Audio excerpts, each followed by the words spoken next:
we are gathered here, Rotary Club, with community schools, afternoon school programs from 13 different schools.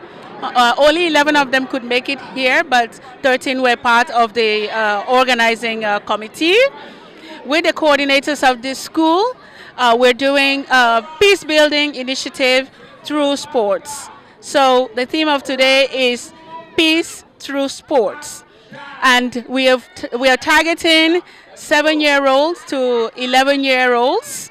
And the idea is to look at how through sports, the medium of sports, we can encourage discipline, respect, in order that we can learn and work together as a team for the development of St. Martin.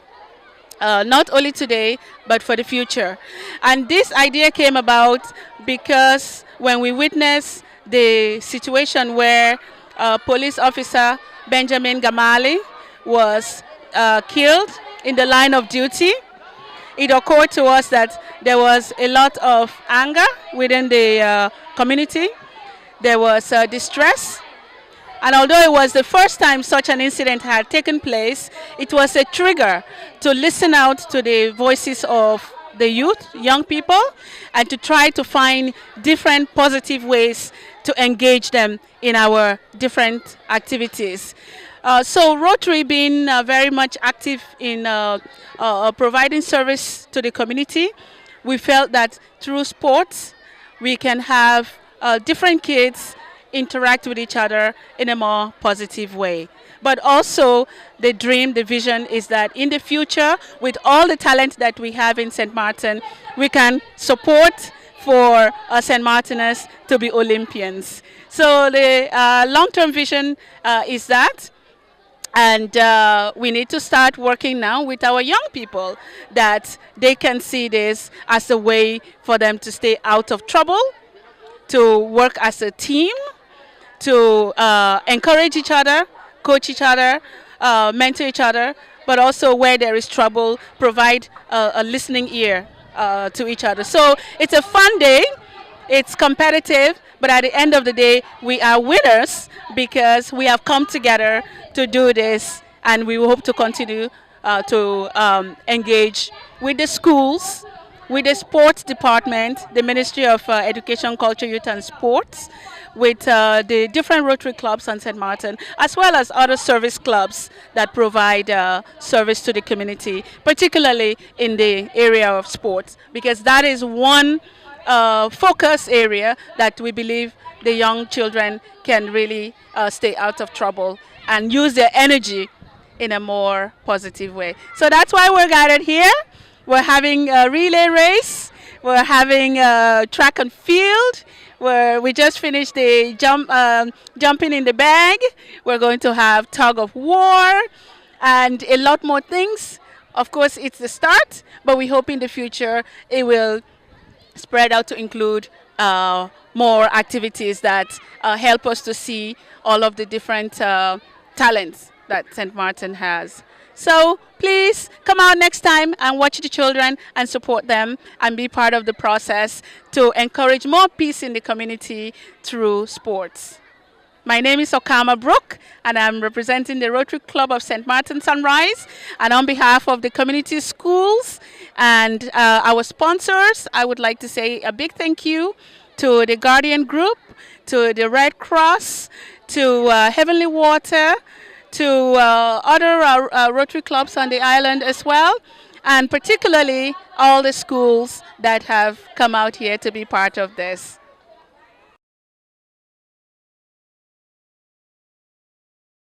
Austrian government that specializes in hospitals and hospital care. Those discussions were progressing very good. I have, with the blessing of the Council of Ministers, I think some 2 weeks ago, authorized the SZV to continue the discussions with FAMET and the other partners in the tripartite, hoping that this would lead to the commencement of what we would then be enjoying maybe a new hospital. Many years we have been talking about this, and because of the different changes in government, every time we are starting over and everybody wants to do it different and work with a different party, I think it was best to take it directly out of the hands of the government. The government is not, in my opinion, in the construction business or in the hospital business, and put it in the hands of the experts, naturally overseen by government, because in the end, government bears a responsibility. So that has been done. The SZV has been authorized to continue together with the medical center and the VSA. And as the financial controller of the Ministry of VSA has been the one assigned to work along with these groups to make sure that things go as they should.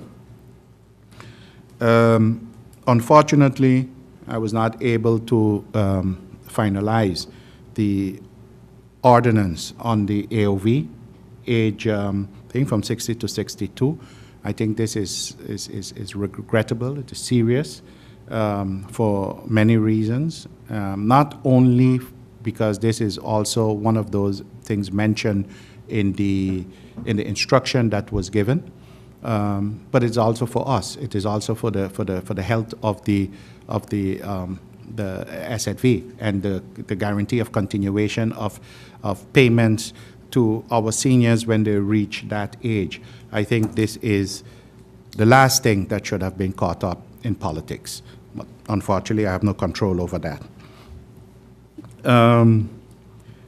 Staying in the healthcare, I saw in the media that from the Honorable MP, Leona Marlin, that question was asked about the neonatal screening and why that is not done. And I read that the questions that to date the MP, the Honorable MP, did not receive any answers to those questions. I'd just like to know that my ministry sent out the answers to Parliament on the 28th of October, in which those questions that were addressed by the MP, or asked by the MP, were addressed. The public health ordinance is right now at Parliament. And the neonatal screening, the intention to get that done was to have it included in that healthcare ordinance. The time factor did not allow the changes to be made that way.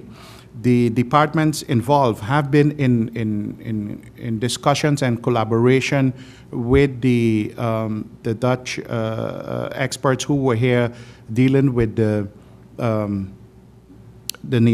same topic at the Best Islands. I also met briefly with them. We are basically ready on St. Martin to be able to start that. However, we need the legislation to do so. And the proposal would have been, if it had been possible to discuss that in Parliament, was to ask Parliament to make an amendment to that public health ordinance to include this. We are still doing that. We are still preparing a amendment proposal that we would send to Parliament, and hopefully when the next minister takes office, that this would be given the priority that it deserves.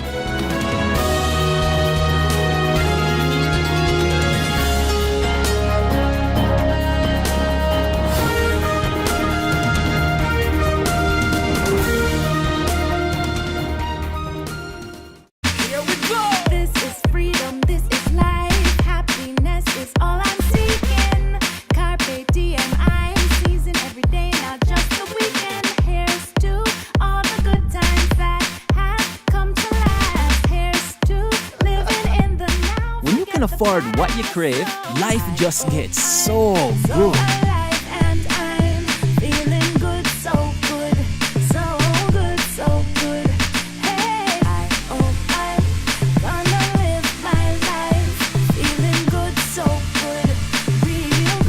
KFC, so good for everyone.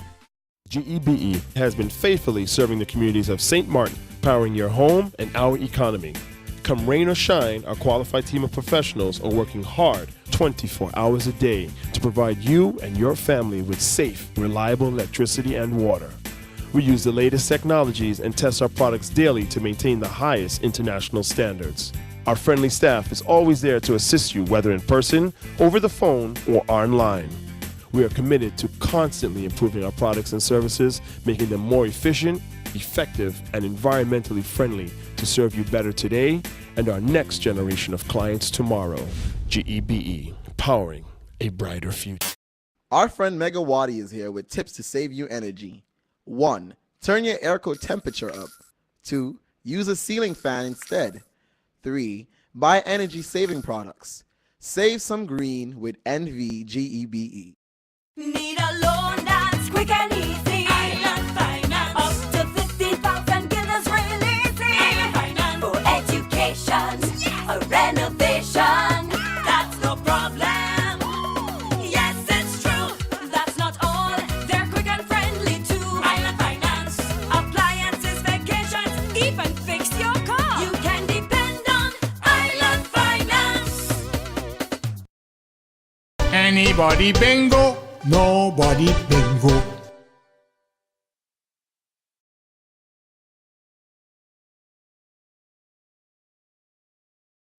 School background, I've been a track and field athlete, relay athlete, so I'm into endurance sports.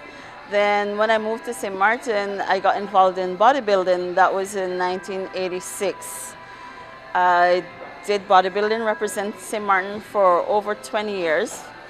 And that gave me the lead to go more into fitness. Even though during bodybuilding I had my smaller gym at my house on my porch where I used to train a few ladies. So because of the love of the sport, get me into it more involved, not just inside but outdoor sports as well. So I've been leading a lot of different athletic field sports, endurance sports, bodybuilding, to name it.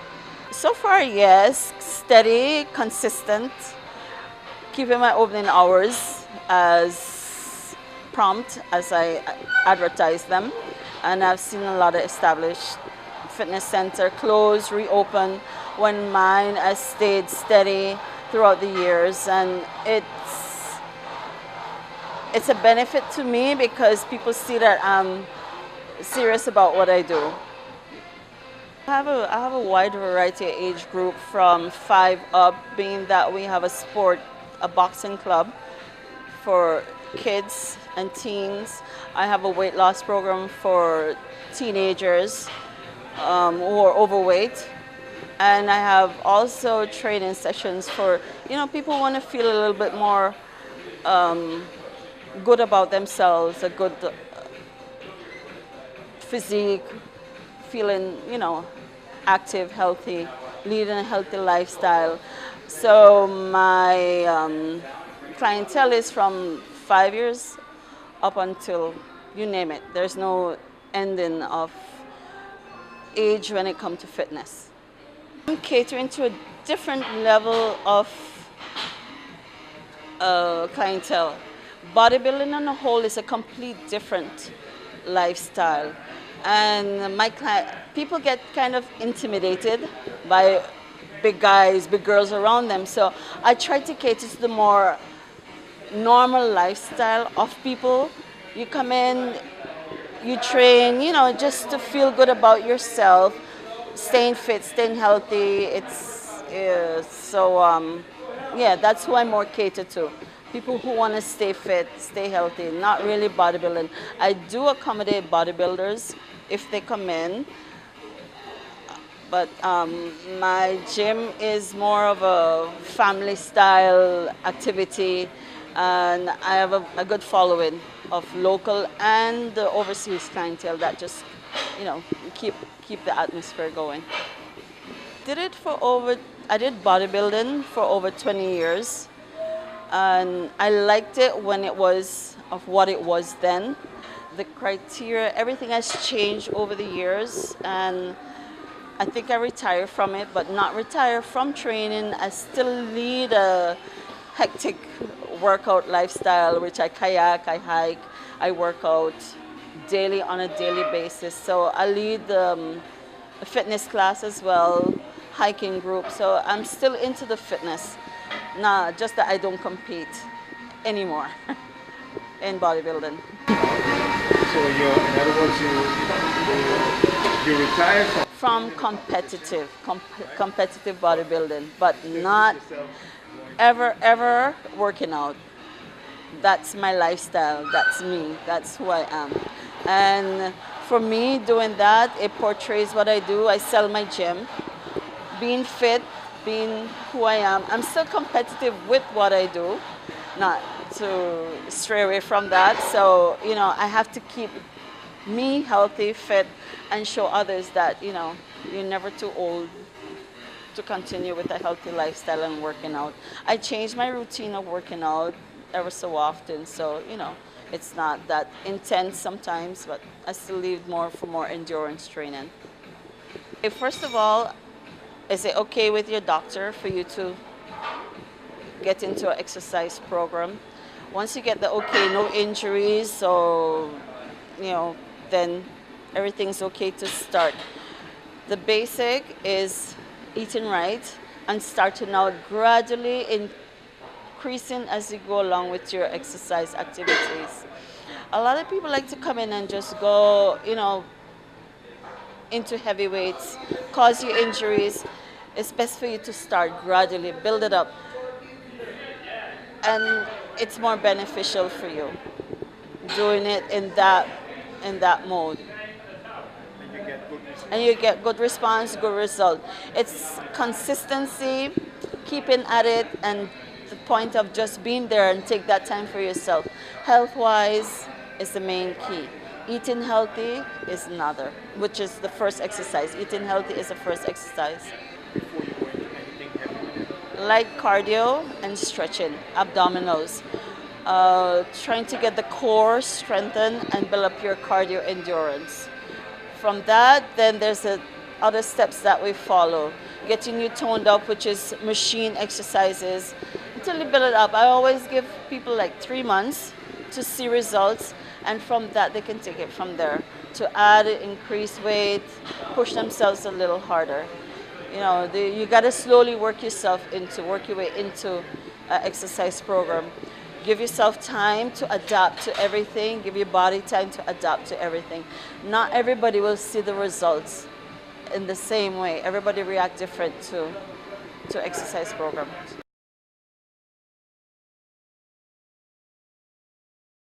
Parade. This year is soon. It's on January 31st, 2016. We start at 2 p.m. and we end at 6 p.m. This starts at the Stadium Ventilator Pool in Marigot and ends at the stadium. This year we have 3 nights concerning the program. We have 3 nights for the promoters and one of the promoters on my right. So I will pass over the mic in order for him to explain what is his show. Good afternoon, everyone. Pleased to meet you all. I understand a little French, but I don't talk much French, so I will talk in English. My name is Berto Fleming from Extra Tight Entertainment. Extra Tight Entertainment is an organization that primarily organizes events on the Dutch side. Our signature event is called Night of the Hitmakers, which was the biggest show for the Dutch side Carnival this year. We had a record number of over 7,000 people visited the show. And this year, the SCDF has dubbed Night of the Hitmakers the flagship show from the Dutch side Carnival. When the president approached me, inviting me actually to take part on the French side Carnival, I was very happy because one of our mottos is basically delivering shows to give people memorable experiences. Our show is pure reggae. The name speaks for itself. We plan to put down a top-notch reggae concert in the Gardens Bay Carnival Village. We are busy finalizing our lineup, but we could guarantee the public and the people from the Friends side an A-class concert with A-class artists. Our effort is to try to help boost the carnival, you know, and hopefully with us taking part in this, we could also invite the numerous of people from the other side to visit the carnival as well. So I'm definitely going to be in contact with you all because we're going to keep you up to date. Without the press, the people won't know what's going on. So thank you very much.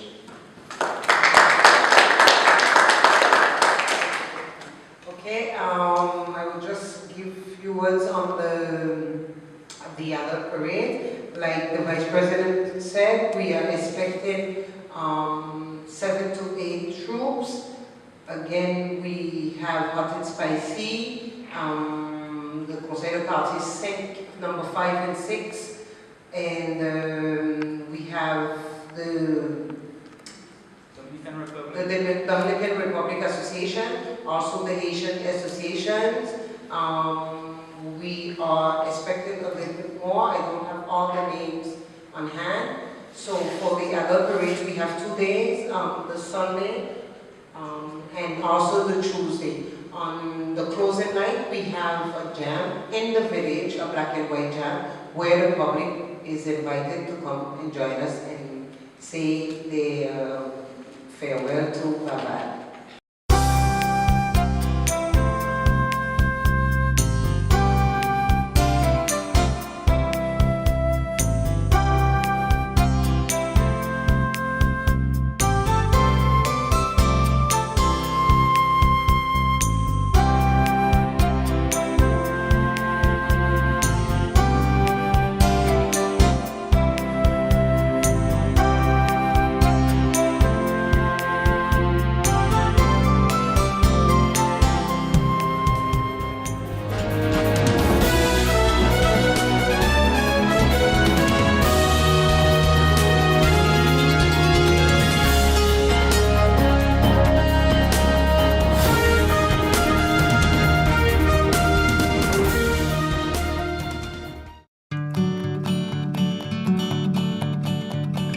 It's been said that behind every door, possibility awaits.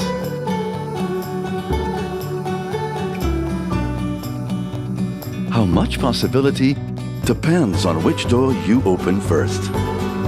Every day, we help our customers discover the possibilities in their lives. It all starts with a conversation. Scotiabank.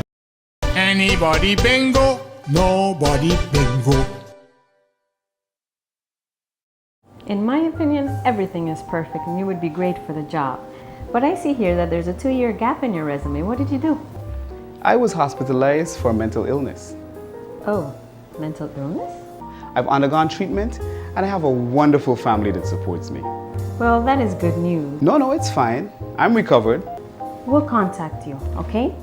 For a better understanding of mental health and what you can do to stop mental health stigma, please go to the Mental Health Foundation's website at www.mhf-sxm.com.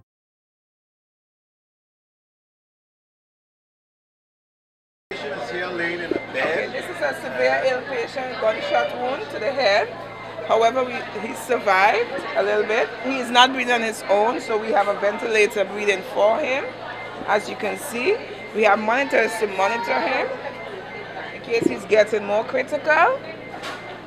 And then we have blood flowing because he lost a lot of blood. We also have a perforation to his lungs, and this is where the blood is coming out from his lungs, the old blood. And also his urine is coming out through this. So he's passing urine, we can calculate how much urine he's getting, and all his medication he's getting from that. And this is the machine that helps him breathe. This is called a ventilator, vital breathing machine.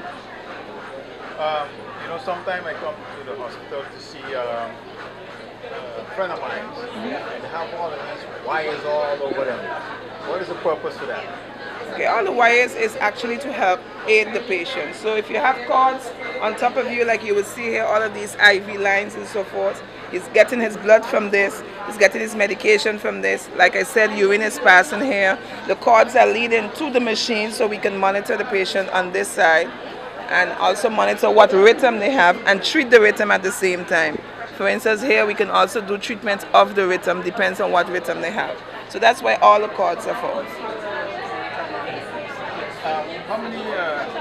How often do you all get patients like these to the medical center? It can be months that you get not so many, and it can months you get a lot. These days we have a lot of gunshot wounds. So at the moment we have 2. At the moment we are nursing. So sometimes it can be very crazy, and we do our best to treat them all. So you cannot say that there is a set amount of time that you have a lot of gunshot and a set amount of time that you have none. But these days we have a lot of gunshot wounds that are cared for in the St. Martin Medical Center, and we are not evacuating them. We are doing our best and give them all the necessary treatment on St. Martin. The ventilator, the breathing machine. Here we have this ventilator. It is sending expired air. It's bringing in from the patient, and it is sending air to the patient via these 2 tubes. Via these knobs, we can change the setting. If the doctor finds the lungs are not doing too good, we want to let some CO2 out, which is some gases. We change our settings, and then you see the patient will breathe in very much faster, as I can demonstrate here, for instance. Monitor setup, and you change the frequency. This is how often the patient breathes. And as you can see, you do it, and you change it, and then you will see the patient is breathing faster.